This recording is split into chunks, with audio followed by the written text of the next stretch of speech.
I'd like to invite our panelists. This is like Southwest Airlines. You get to pick whatever seat that you want, and don't be afraid of a middle seat. Come on up and take your place, and I'll get us into this. I recall the 1980s. I was a teenager, and I was going at about 2 miles an hour on a G900 Moline before post and pre-emergence herbicides came along, cultivating soybeans. And the issues that were going on in agriculture were directly affecting my family. And in fact, the family farm that I lived on did not survive the 80s. And that pie in the sky thing is, you might think as a teenager, I was thinking, I wish, Mr. Reagan, I just wish you were here. You could sit on this fender and you and I could talk about the things that were going on. So maybe if you understood, you could do something about it. Well, now I'm a father of teenagers, and with technology, the president can send you a 140-character message regardless of where you are, and you can communicate back. This is what I hope to be able to do in my lifetime, was to be able to talk about agriculture, and hopefully that in that communication there can be learning, understanding, and a better way. So from the Trump's tariff plan to the NAFTA 2.0 negotiations, trade is making headlines. But how's it going to affect the bottom line of farmers and moving forward? Our panel today will discuss the highs and the lows, the good and the bad and the ugly, no, I'm not Clint Eastwood, of our nation's current trade policies and what those policies mean for American farmers, consumers, and business. Here with their thoughts on agriculture trade are some of the key leaders in the field, and I'd like to ask you to welcome them with us today. On our panel, we're lucky to have Ambassador Darci Vetter. She serves as Chief Agriculture Negotiator for the Office of the U.S. Trade Representative during the Obama administration, currently serving as the advisor for Farmers for Free Trade Board and as diplomat in residence at the University of Nebraska-Lincoln. Vetter also served as USDA Deputy Undersecretary for Farm and Foreign Agriculture Services and as an International Trade Advisor for the Senate Finance Committee. Our first panelist, Ambassador Darci Vetter. Please make her welcome. Up next is Roger Johnson, President of the National Farmers Union, a third-generation family farmer from Turtle Lake, North Dakota. Johnson previously served as the North Dakota Agriculture Commissioner, a position he was first elected to in 1996. Before his election as president of the NFU in 2009, he served that organization as a county president and as chairman of the board of the local Farmers Union Cooperative. Let's give Roger a hand. Also joining us this morning, President and CEO of the National Council of Farmer Cooperatives, Chuck Connor. Chuck formerly served as both Deputy Secretary and Acting Secretary of USDA, working with President George W. Bush administration on food, trade, security, and energy policy. He also served as President of the Corn Refiners Association and as advisor to Senator Richard Lugar of Indiana. In his current role at NCFC, he promotes and protects the business and public policy interests of American farmer-owned cooperatives. Chuck Connor. Next on our panel this morning is Zippy Duvall, President of the American Farm Bureau Federation. Prior to being elected as president of AFBF, he served 9 years as president of Georgia Farm Bureau. In addition to his involvement with the AFBF, Zippy manages a third-generation farm, maintaining a 400 head of herd of beef cattle and raising more than 750,000 broilers a year. And let's give Zippy a hand. Thanks. Rounding out our panel this morning is Mitch Davis of Minnesota-based Davis Family Dairies, a dairy and beef system that manages over 19,000 animals. The business sells milk to local cheese factories and beef animals to local beef operation. Davis attended the University of Minnesota, where he studied food, science, and nutrition. He owns and operates several other family businesses in addition to the dairy. That concludes our panel introductions. Let's give him a hand.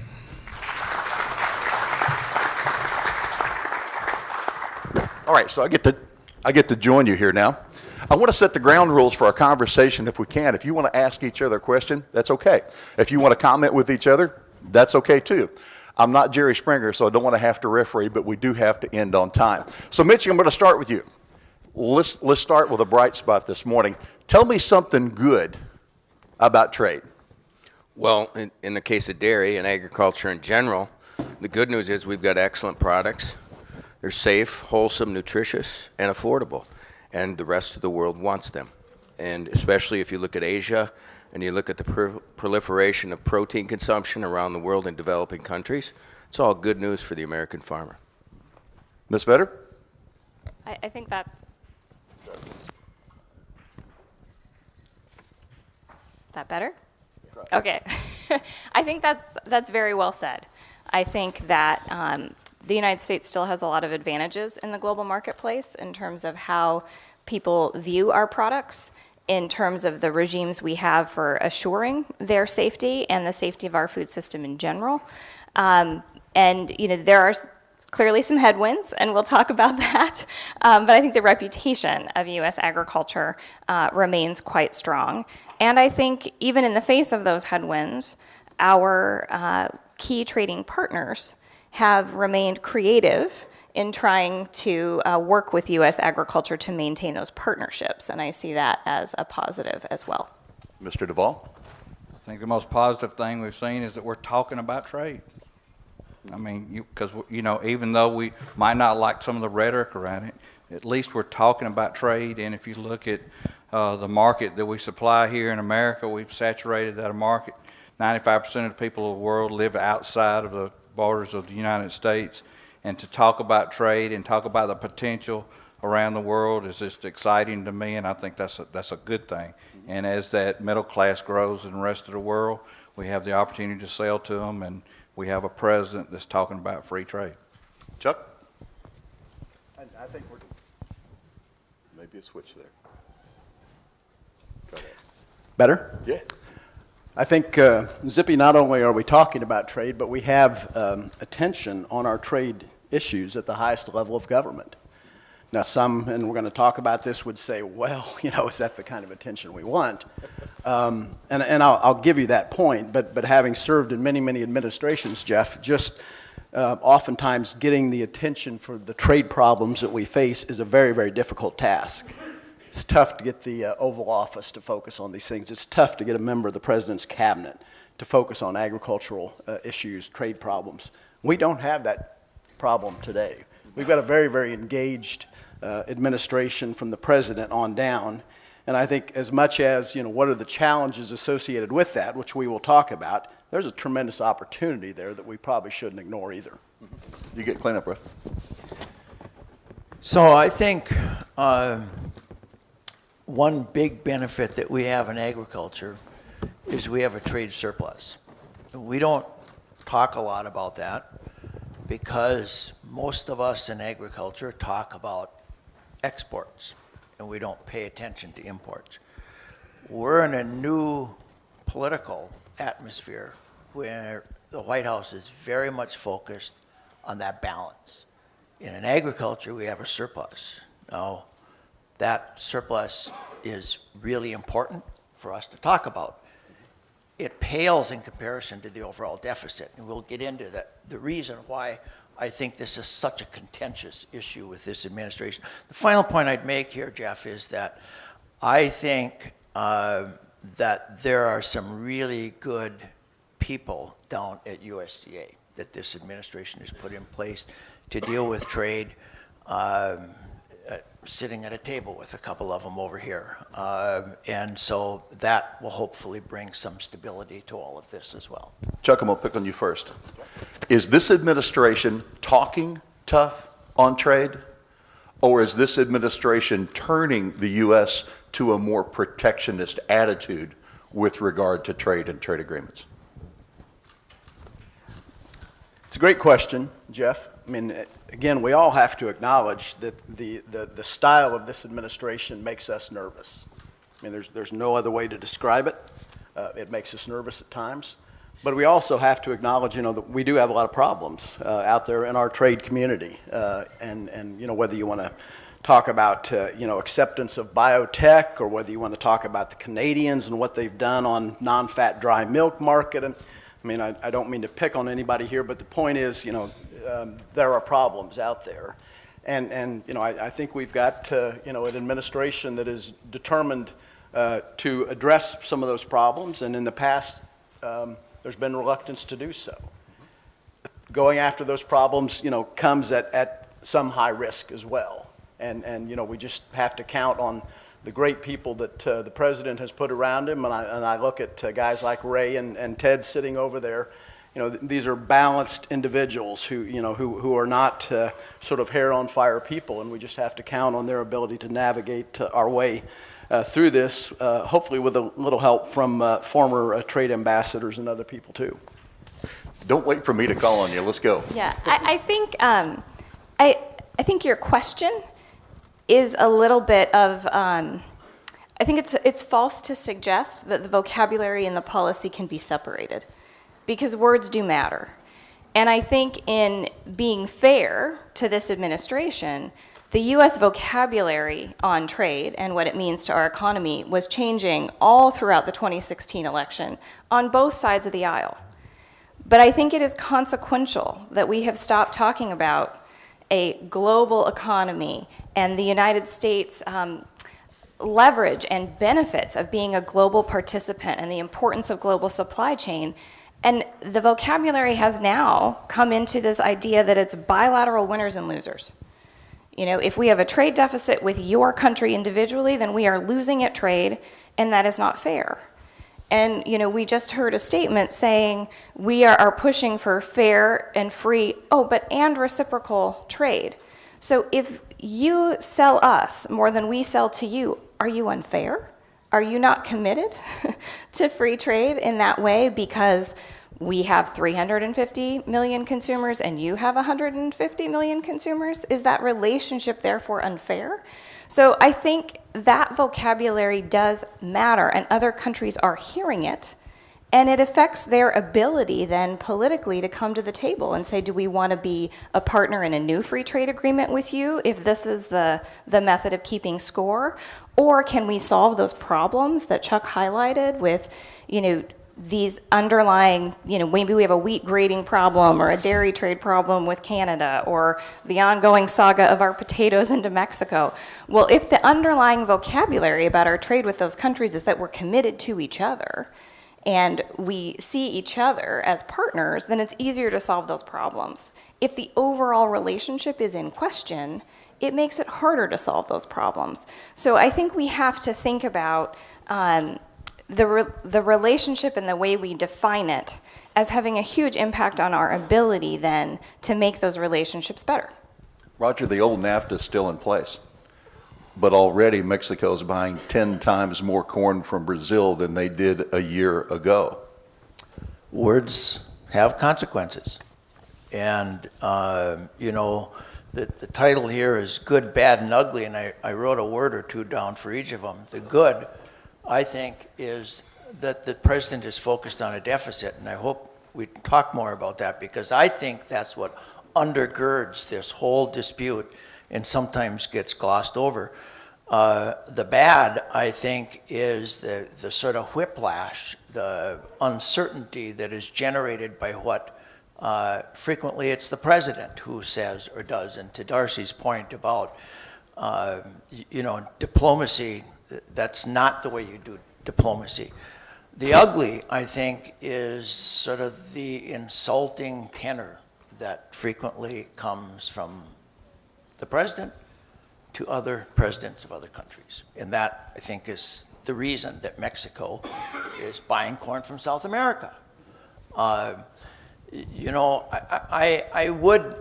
have a different view than I think a lot of other folks about what is really important for us to focus on.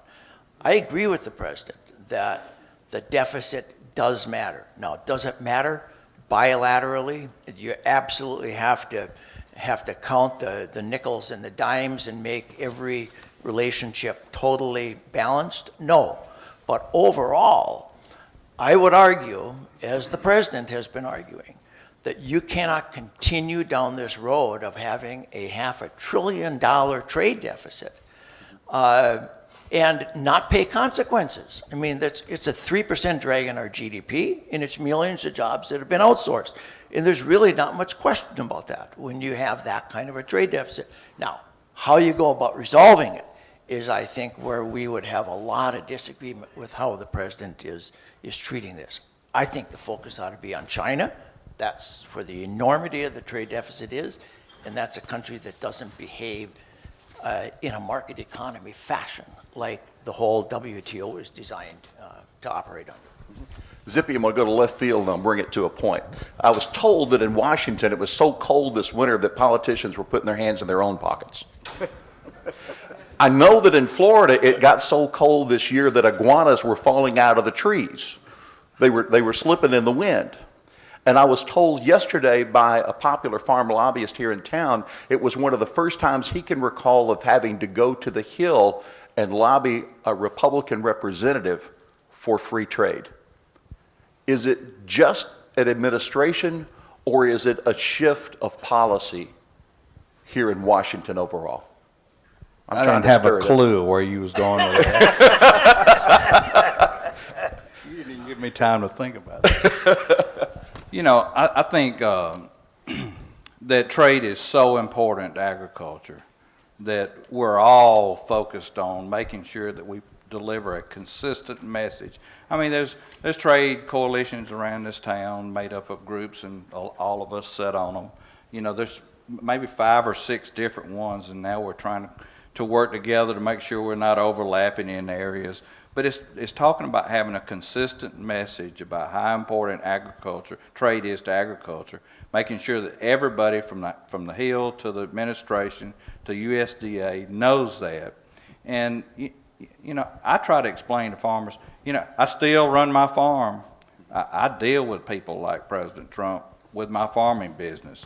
We all know them. We all know they start out tough. But the ones that you want to deal with is the one you know he's going to move.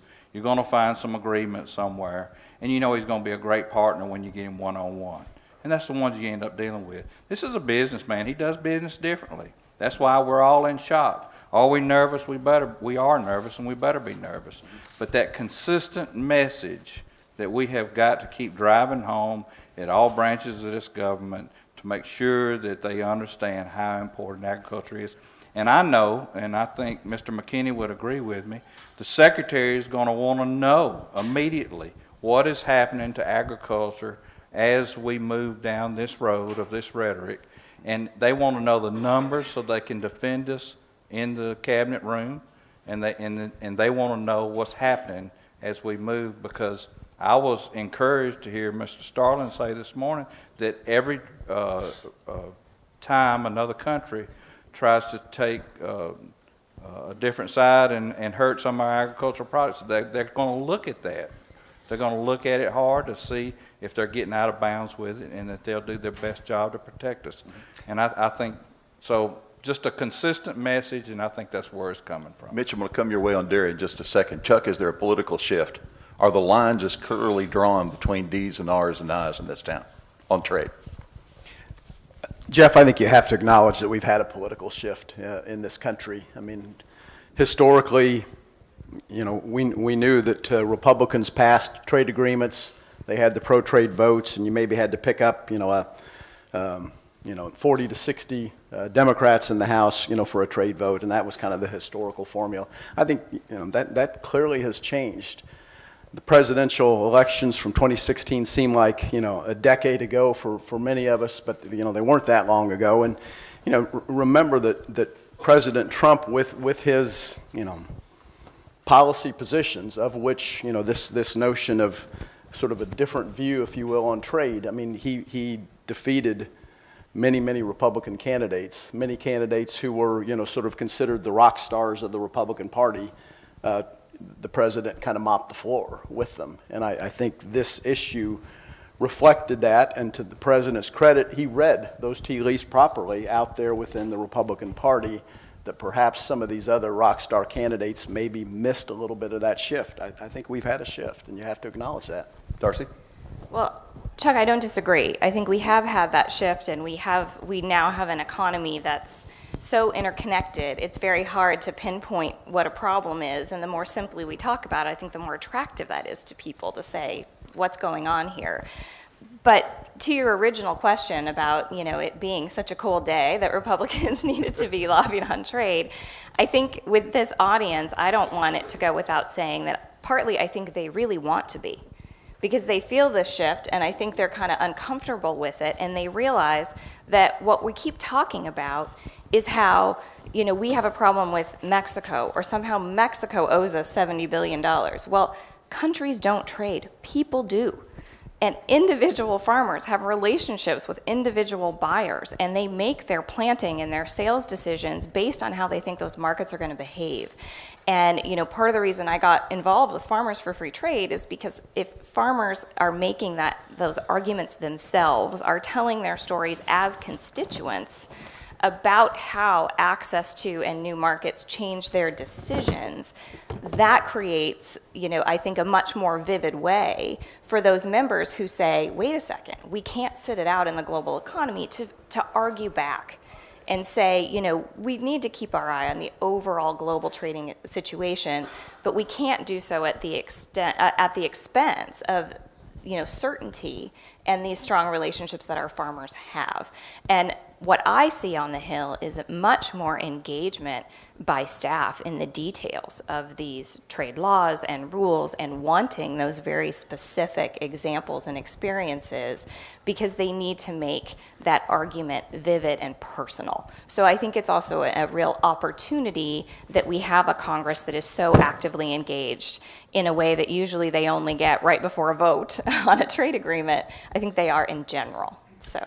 Mitch, let's shift over to NAFTA for just a moment. In my community, dairy farmers received a letter over the past couple of weeks that their processor is not going to be buying their milk anymore. A challenge in domestic consumption and a challenge in global export sales with regard to U.S. dairy. What do U.S. dairy farmers need in a concession to feel good and support about a new NAFTA or a NAFTA 2.0? Well, I think to comment a little from a different perspective, yes, I'm in dairy, but our companies are diversified. We've got a international countertop company that makes quartz counter surfaces. We own an airline. And prior to that, we were in $1 billion food processing company that did a ton of export in over 40 countries. So I think when you look at the Trump administration and the rhetoric that goes on, yes, trade is relationship-based, it's economics-based, it's want and need-based, supply-demand dynamics play into it, especially as you mentioned in dairy. But Trump's rhetoric, don't forget why Trump got elected. People were sick and tired of the PC rhetoric where nothing of substance was ever said. So guess what? Now we get somebody that shocks the world.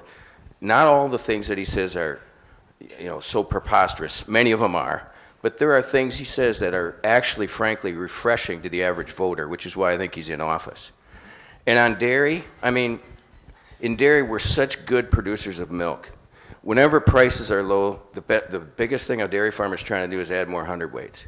When prices are high, a dairy farmer is trying to add more hundredweights. Right. So we have to be careful about how we expect others to behave in the international trade marketplace as opposed to how we're behaving in our supplying. Obviously, NAFTA should never, it should be the last thing that we go trying to uproot and try to get out of and try to cancel. With Mexico and Canada, but Mexico is our most significant by far, even more than China, by far, dairy export destination. I don't understand the logic in going into NAFTA when there's so many other items to worry about if we believe, and I think we do, that the Trump administration is concerned about trade deficits. NAFTA is not something they should be messing with. But when I talked to Minister Macaulay of Canada, he said, we really don't see a need to change our dairy policy. We like it very much, thank you. But clearly the things that have taken place there have drawn the ire of the U.S. dairy industry. And in fact, New Zealand suggested they're not particularly keen on the Canadian dairy policy either. They used to have a wheat board there, now they don't. Things can change. But the question is, what happens if they don't? Because there'll have to be a holistic view if this is going to be renegotiated and supported overall. Canada is a tricky question because we're concerned about the protection for sure and the quota system, but that system was used in Europe. Up until 2015, there were similar supply management systems in Netherlands and Europe, in Western Europe, Germany, etc. In 2015, those quotas came off. Today, we're sitting with a worldwide milk surplus and extremely low prices, in part due to the quota leaving the European Union and their exports going up, combined with the Russians putting their embargo on and New Zealand, like all of us, trying to grow milk. So, Canada, I think it's around 15,000 dairy farmers, if I'm not mistaken. The quota and all that infrastructure and the supply management, yeah, it's troubling. We wish we could have access in there, but if we take the quota off, I'm not sure that should be our focus right now. Right now, our focus has to be how do we keep these trade relationships, keep our exports growing, and drive demand in other developing parts of the world, in my opinion. Yes, Canada is irritating to us because they're breaking trade rules. The thing that's more disturbing than their quota and supply management is what that's driven when they needed butterfat in surplus non-fat dry milk or skim milk powder, as it's called in the world market, being dumped on the world market. That's the concern with Canada. Okay, being frank, but does a dairy farmer have to fall on the sword to get a new NAFTA? Roger? I'm not sure what that question is, I mean, but is it a deal breaker? Is it a deal breaker because Canada won't change their policy? Oh, I'm here to stir it up. That's what I'm doing, okay? Listen, we, in Wisconsin, one of the large dairy producing states, the Wisconsin Farmers Union has just done a series of meetings, and they brought dairy producers from Canada down to do the meetings. They had huge attendance. Everyone is screaming about the blood in the dairy industry. I mean, there's a lot of economic pain out there. It's across all of agriculture. I mean, net farm income's less than half of what it was 5 years ago. We all know that. But in dairy, it's particularly troubling. The receptivity to these Canadian farmers, dairy farmers, was actually very positive by our members who were saying, gee, we wish we had a system more like yours and that we weren't sort of behaving in this sort of irrational, cutthroat fashion. I think to the point that was just made, the focus we should have with Canada is not to get rid of their supply management system. It's to make them keep it internal. You can't have a supply management system where you have prices well above world markets and then take the excess that you produce and dump it on the world market. That's unfair, patently unfair. And that is the mistake that I think the Canadians made. It wasn't the fact that they have a system. And I think it's a mistake for us to argue that we ought to get rid of their supply management system. Zippy? So I was a dairyman for 30 years, and I'm telling you, if you're sitting on the farm right now starving to death, I mean, we lost a farmer in New York the week before last. I mean, it is critical on dairy farms today. They're leaving just the industry, and we're going to be left with just only big dairies, and that's exactly the opposite of what American people want. You know, if I'm on a dairy farm today and I see where Canada's putting 200% tariffs on dairy products going into Canada, I'm mad. I'm mad about that, and it just helps me support Mr. Trump that much more, saying let's make this fair. But having said that, not everybody has been going in circles that my neighbor over here to the left has. She knows the working parts of it. It's just not that simple. But if you're a dairy farmer, it's that simple. So, Darci? So a couple of things. I think, and the point has been very well made on both ends of this panel here, that our priority for how to address Canada's issues has fundamentally changed just since we did the TPP. And, you know, it's one thing to say you're going to control supply and you're going to keep milk out and let Canadian farmers handle the Canadian market.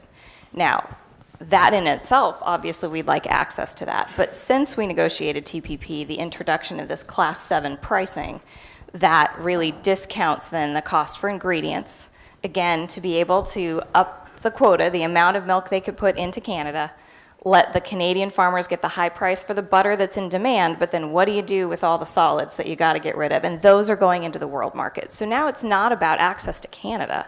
It's about access to third countries and whether we're being undercut. And if you look at those exports of skim milk powder to the rest of the world, they're up well over 300% coming out of Canada. So I think there's a fairness issue, and we have the leverage of NAFTA to say, if you want your supply management, that's one issue, and we'll deal with that over here, but you're not managing your supply. You've created this release valve that's creating problems elsewhere. And then the second issue becomes, and what access can you give to us? We're your closest, trading partner, and you have given access to your dairy market to the Europeans and to the TPP 11. How is it politically palatable that we come out of a modernized NAFTA where we're supposed to be looking at, how we integrate our economies, and the United States still doesn't have access for dairy. But I think the problem here is that we could get access for dairy. We could get a similar package if you got it in TPP with quotas, for example, for products, but we can't use them if they're domestically lowering the prices for a number of those products. We wouldn't fill those quotas anyway. So we really have to put pressure on two fronts, which is fix Class 7, and then let's take a look at supply management and how can we have the most access possible to the Canadian market. But the third point I would make is that dairy is complicated. And, Zippy said it already, is milk gets broken down into all these products. And if you, move something here, it has an impact on markets over there. And the Canadian system is particularly complicated. And what Canada did very skillfully in TPP was refuse to talk about it until 11:59 on the clock. And I think if you look at the strategy of this administration, frankly, in the United States, of introducing some really tough issues that, frankly, are a losing proposition for Canada on government procurement, on a sunset clause, on looking at changing auto rules of origin, and we know that dairy is a very politically tough topic. How do we get to the table to make sure we do something creative and beneficial if we have these other issues that are kind of defined in a win-lose way with our partners that are sort of preventing discussion on a really critical issue and an offensive issue for agriculture that, frankly, isn't getting any airtime? So with a supposed limited time to address this and very little conversation so far on dairy, I think the process itself might get in the way of us getting the kind of deal that we need. Probably better question for inside the administration, but I don't think we should be surprised that a new president really wouldn't want to go along with another president's trade deal, AKA the TPP. One of the first things the president did was pull out. But now there's discussion, Chuck, about maybe looking at it. So what are the things that perhaps U.S. agriculture needs?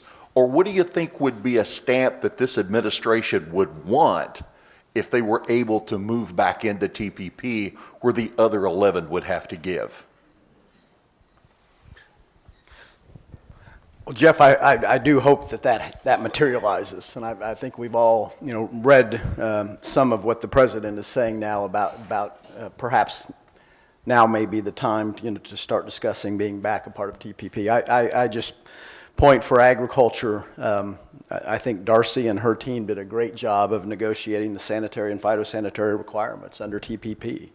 And if there was nothing else gained for agriculture as part of those negotiations, that makes the agreement, I think, more than worth it for the future of American agriculture. And I hope as the president decides what role he wants to play in that TPP, that those provisions are preserved as part of that, because I think they really represent sort of the future. What did your co-ops lose when we pulled out? What did you lose when we walked away from TPP? Well,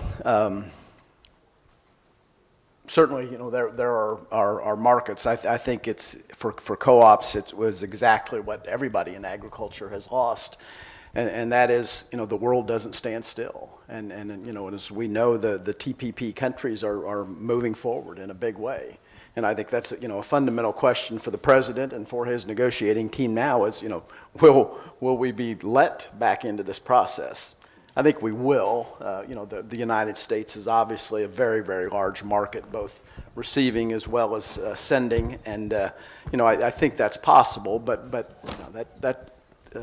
when we don't participate, the world doesn't stand still, and that's maybe the new circumstance that wasn't the case, early in my career. I mean, this is a dynamic world market that does not turn upon the whims of the United States, and we've got to be a part of that, and we've got to keep up with those changes.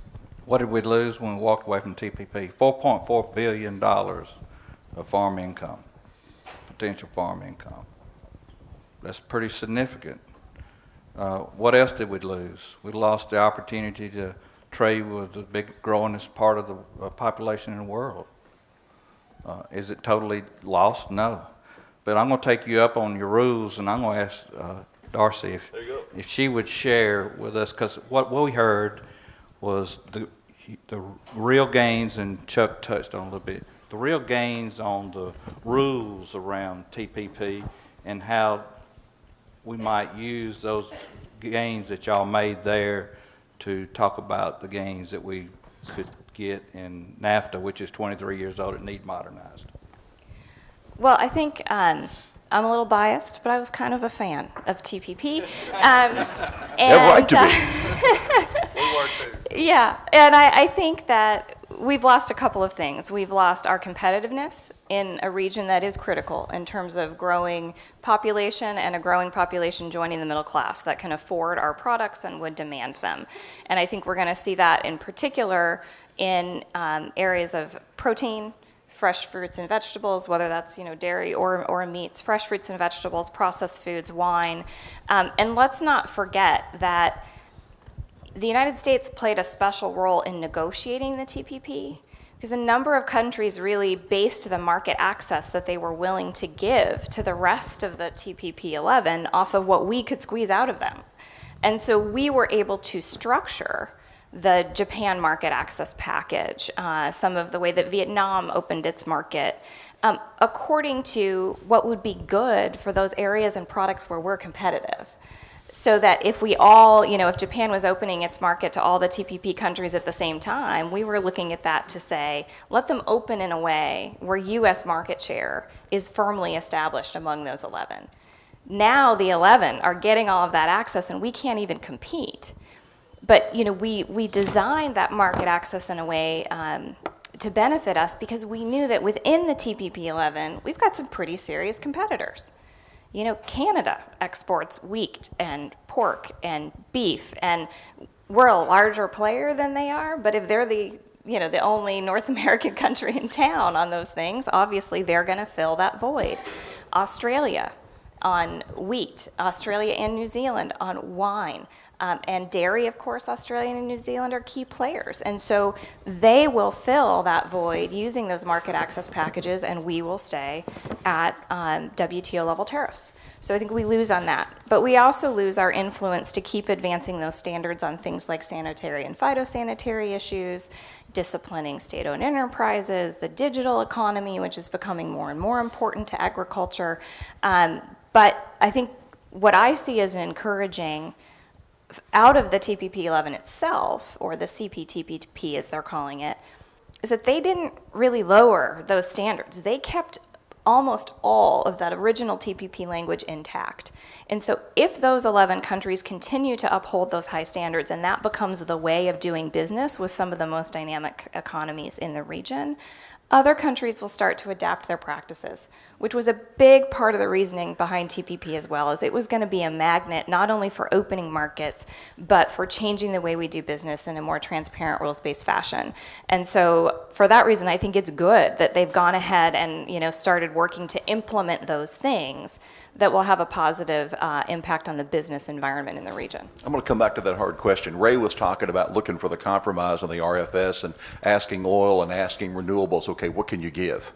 So you were at the table. What's left? Is there something else that we could hope for to re-enter, or more difficult, is there stuff that we'd have to give up to get back in? Well, I think let's remember that the United States already has one of the most open economies in the world. Agriculture is probably the most protected sector in all countries. The tariffs tend to be a little higher. There are other kinds of, licensing or quota issues that we use. But, that's kind of the amazing thing about free trade agreements is that usually the other country gives more because their system typically starts more closed and we come down together and bring those tariffs down. And it's often the case that other countries have to have, relatively more that they give, but they do it because it gives them access to U.S. consumers and the U.S. market, and it gives them a seal of approval in the global marketplace that they've been able to do a free trade agreement with the U.S., who typically has very high standards for doing so. So that sends a signal to the rest of the world that they're open for business, that they're a good climate for investment. There are benefits to being our partner. In terms of what else we would have to give or how else we would redefine TPP, as the president said, if we get a better deal, we'd come back.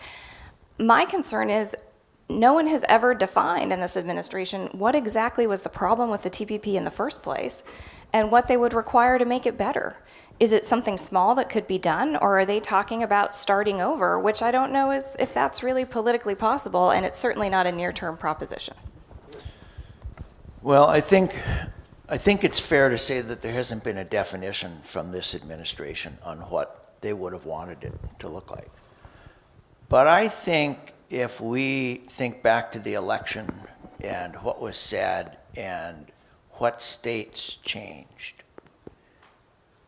this president is president because of this issue, because of trade. The states that flipped from Democrat to Republican, largely Rust Belt states, manufacturing states, states that lost jobs under trade agreements. And it was that group of folks that this president appealed to. And we shouldn't forget that, because my bet is that he's not going to forget it. And I don't think that when it comes to TPP, that this president is so concerned about what was in it for agriculture. My guess is all of this stuff that's fine with him. His focus has always been on the trade deficit. And what TPP should have had, not talking about the ag piece. We get in this rabbit hole and talk about ag because we're a bunch of Aggies, but you need to step way back if you're president and think about what's the big picture. And the big picture is that the trade deficit, in his view, is killing our economy. And so he probably wants, in TPP, something dealing with currency manipulation, some methodology for trying to bring some balance to trade that exists. We have a significant trade deficit with Japan. He's going to want that dealt with. We have a deficit with Korea. He's going to want that dealt with. It does not deal with China. That's, as I said earlier, I think that's the really big country that we all ought to be focused on, because that's where the trade deficit is. And frankly, that's a country that doesn't behave by the norms. I mean, we can all sit here and talk about economic rationality, but the fact of the matter is, in China, it is the government, the communist government, that directs and controls most of those economic businesses. And they have a different way of making economic decisions that aren't the way we think. And I'd like to add to that. That was my perspective from the diversification that we're involved in. We have a company that's getting dumped on with quartz imports, cheap imports, non-tariffed, out of China. So there are two sides to the thing. The bright side for ag, I think, should be in TPP and any other trade arrangements, ag's the opportunity to correct the deficit. Yep. And so you'd hope that the president and the administration would see us as a tool to help correct some of these other problems. Absolutely agree. I want to take a little bit of issue with your comment there that TPP didn't deal with China. I think the structure of TPP in and of itself was very focused on changing trade dynamics in the region and helping to bring China to the point that it could and would have to meet some of the standards. I'll concede that point to you, Darci. China wasn't a party to the agreement, but the focus of the agreement had China in mind. Absolutely. And I think, to put a fine point on this, if we really were serious about that, the rest of the TPP agreement should have dealt with currency manipulation. It should have dealt with things that impact the deficit, and it did not. And it wasn't that Congress didn't tell the administration to do it. They did, but it wasn't in the deal. Well, I'm not sure that a trade agreement is the easiest place to do that. In terms of the dispute settlement that you set up, the freedom that our country and others want on monetary policy, I don't disagree with you that some countries have used that policy to cheapen their exports and certainly change the terms of competition. I mean, ironically, if you look at China, I think it effectively used those policies for a number of years to drive innovation and the stature of their manufacturing economy. China has now figured out that they need consumption to drive their economy and are actually inflating their currency. So in terms of China's impact, we may be a little bit too late here. And I am not a monetary policy expert, but I think we expect in some ways that our trade agreements will do maybe too much to change other areas of policy, and a serious conversation about then what are the instruments we have available to do those things and how we coordinate them, that's a conversation worth having. But the free trade agreement can't solve sort of all of our problems, but I don't think we can step back until all those problems have been solved, because there's a cost to our taking ourselves out of this conversation on the global I economy. want to leave this one on the table and let's kick it. We've still got a couple of points we've got to get to before we get done, and we do have an ending time here. A question out loud, is this the same China? Is this the same China whose attitudes and policies, is it the same today as it was when they were allowed to enter the WTO? Are they living up to what they promised that they would do? I don't think so. And, if you look at one of the latest reports on China's sort of compliance with its WTO commitments that has come out of USTR, it was a very significant thing that it said, we think China joining the WTO was a mistake. That's a pretty strong statement coming out of the administration. But I do think it's fair to say, if you look at 2000, when China was going through that process of acceding to the WTO, what commitments did it take on? Really big ones at the time for its economy. I mean, if you look at the tariff structure in China versus many other countries that are at similar points economically to where it was then, they slashed tariffs on a number of things. They have a relatively low tariff structure for a developing economy. They paid a big price to get into the WTO. And the path that they had outlined to reform was pretty dramatic. But they haven't completely followed through with that path. And there's been some very good reporting recently in the Wall Street Journal saying that the country we did the deal with to get them into the WTO is not the same country that we're dealing with now that has not followed through on that reform or has developed policies that frankly change the terms of competition, but they're sort of on the edge of the WTO rules themselves. They're not necessarily in violation, but maybe nobody envisioned, and maybe we don't have rules to deal with some of the things that they're doing on, tech transfer issues, for example, that are very costly to American innovation. But I don't think the way we solve those problems is by going it alone and defining it as an us versus them issue. We have a lot of allies in the global system who are similarly frustrated by this behavior, and we should be using the WTO where we can to bring them in line with those norms, and then using the pressure of our allies to say, this kind of behavior has to change, and we're prepared to act together, not allow you to play us off against one another because we're gonna go it alone. Let's put China on the table. Why we need them and what happens if they don't participate. Leading news agency this morning is talking about Chinese retaliation and what it could mean for U.S. soy. We've known that for a long time, but now mainstream media, Zippy, is picking this up. They're starting to see this. We're pointing some pretty strong fingers, as Darci suggested, between we and they. How important for China?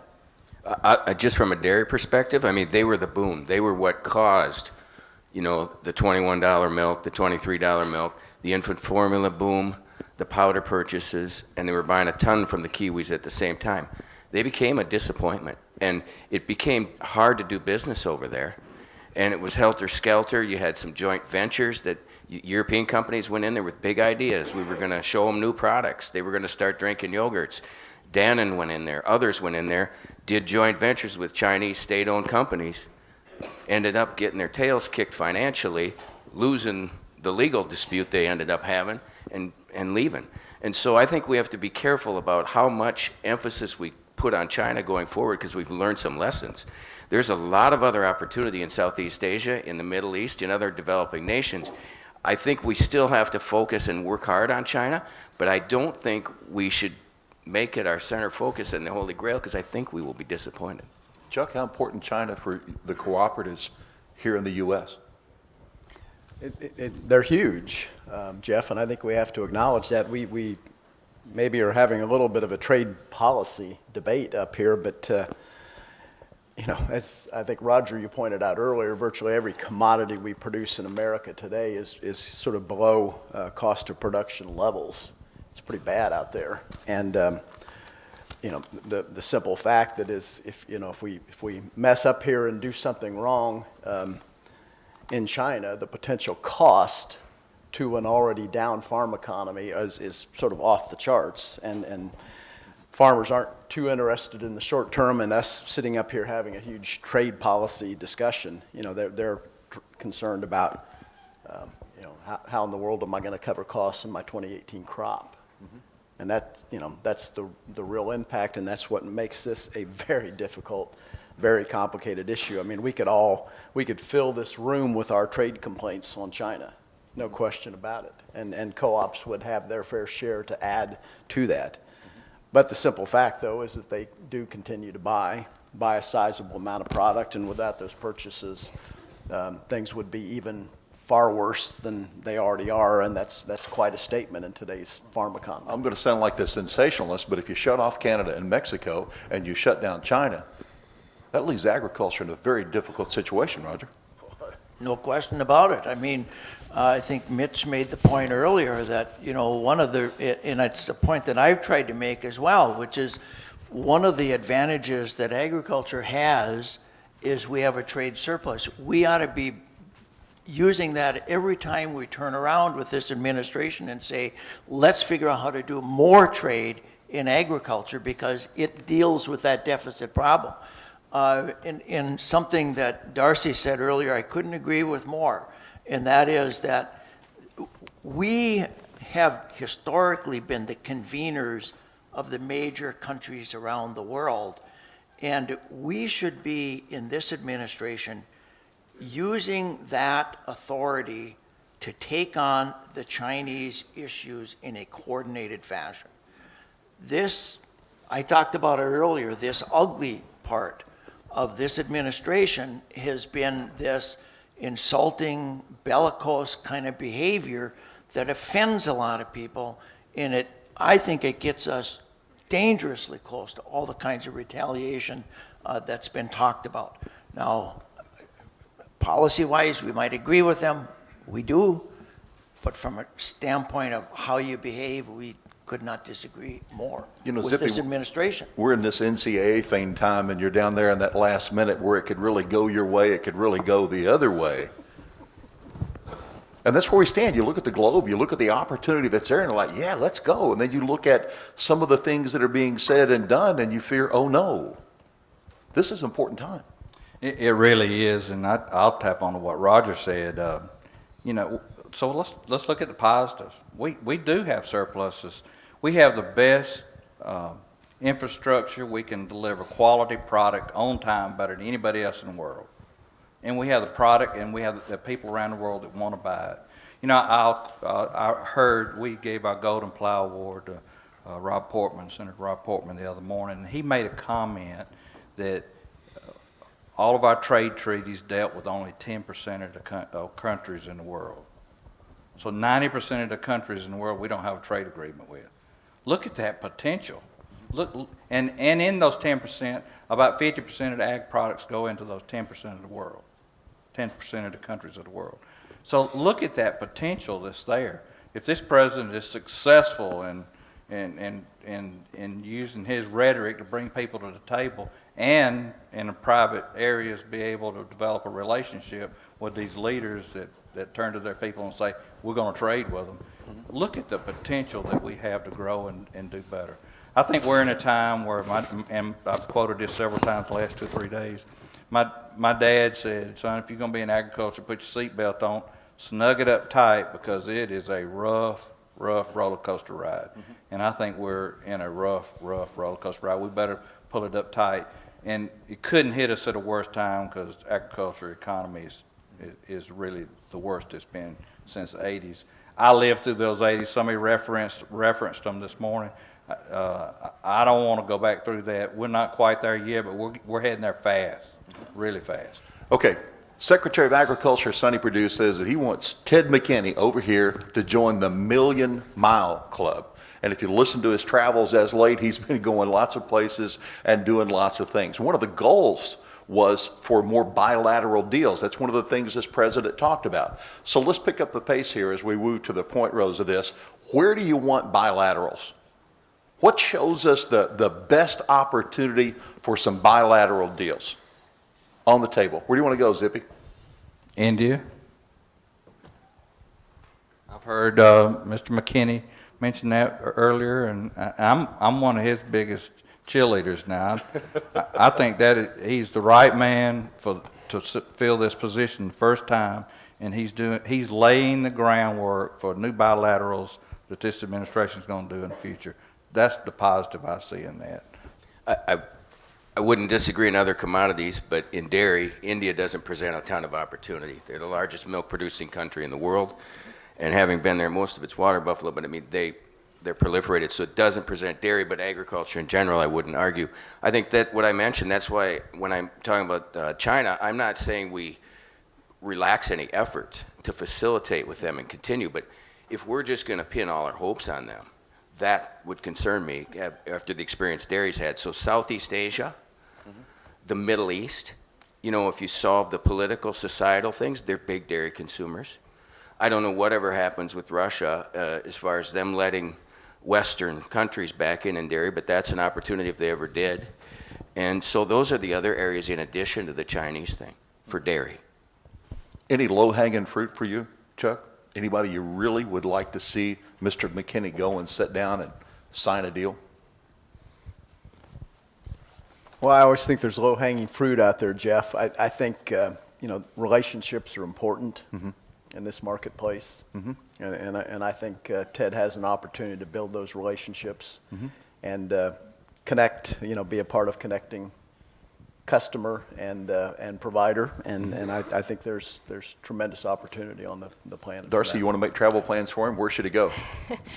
Well, I do think there are a number of individual countries in Southeast Asia where if you think about the time and effort it takes to put forward an FTA that could meet the negotiating objectives of our Congress, that's a several-year-long venture to develop it. And so we need to look at places where we can get in on the ground floor of that explosive middle-class growth. And so that's an important region.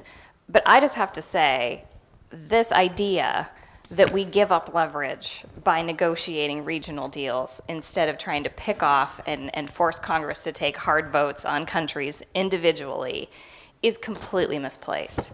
I mean, I do think there's some validity to saying in a bilateral deal where it's just one partner and you can, deal with them quickly, and if you walk away, the deal dies, so you do have leverage, versus a multilateral deal at the WTO, which is 160 plus countries and it's by consensus. Well, naturally, what you wind up with are the standards that everybody can live with at the end of the day and let it go through. But if you look at something like the TPP, that was a coalition of the willing. It was 12 countries selected for the fact that they agreed to put every product on the table and liberalize it in some way, open their markets, and to shoot for the highest standards on the rules side that you could have.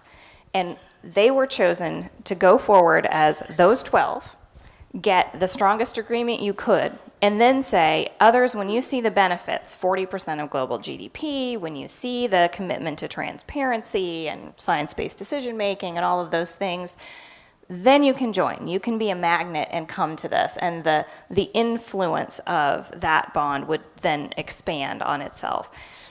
That's an opportunity no bilateral is going to afford us, and it actually gives you better trade-offs. I don't think Japan would have put any of its 6 sacred products on the table in a bilateral deal, even with the United States. I don't think they could have done just a bilateral with the United States, but the opportunity to open 11 other markets and to put a real stake in the alliance between the United States and that region of the world at a time when China is being very aggressive in that space, the benefits were much greater. And so they were able to offer more because they could show more in return. And so, I can think of a number of countries I'd like to have a bilateral deal with, but I think bilateral deals take too long and they don't present enough opportunities for the kind of trade-offs and creativity you could put together if you looked at some regional groupings. Okay, we are just about out of time, and I'm going to go to a closing statement here, but I'm going to set it up like this. We do have Ted McKinney here. Let's just assume that President Trump is there, and Bob Lighthizer is there, and other members of the cabinet are there that are involved in trade, and our topic is the good, the bad, and the ugly. This is the industry of agriculture. Take a minute and a half and offer your elevator speech, your comments on behalf of you and your position or your organization. And I'm not going to call on you. You can go. If not, then I will call on you. Okay? Somebody can volunteer. I think Ladies first. I'll start, and I think others will, I'm sure, pick up on other things I'm thinking, but I'll use my seconds to just say, remember that uncertainty is costly, and that industry needs certainty in order to make the kinds of investments and cultivate relationships with their trading partners that will serve our long-term interest. And that unlike 25 years ago when we negotiated NAFTA, we have serious competitors who are willing to take our place. And so language and process that you outline matters, because the time that we sit in this process, the longer the time NAFTA is unresolved, the longer it takes us to identify what we're going to do with the rest of the world. That's all a period of uncertainty that our farmers have to deal with in finding markets for their products and willing partners who want to forge long-term relationships with us. Okay? I would say the rhetoric has happened. The American producer, employee, employer know that the president is for American nationalism. The rhetoric's happened. Let's cease with the rhetoric. Let's get into the details of the negotiation. Let's make the deals the president's famous for making. And we've got excellent products in agriculture and excellent opportunities to help him correct this deficit, utilize us, and start to be productive with the rhetoric. Mr. President, we appreciate all the work you've done, because you give us relief in tax reform, you give us relief in regulation, but you have really made us nervous when you start talking about trade, and we have got to make sure that agricultural products continue to move across the world, get rid of surpluses here so we can stabilize the price and raise the price up so that our farm families can continue to survive. You supported rural America. They helped pave your way to the White House. We're expecting you to stand up and fight for us and gain some of those potential gains in the Asian Rim and where the TPP was represented.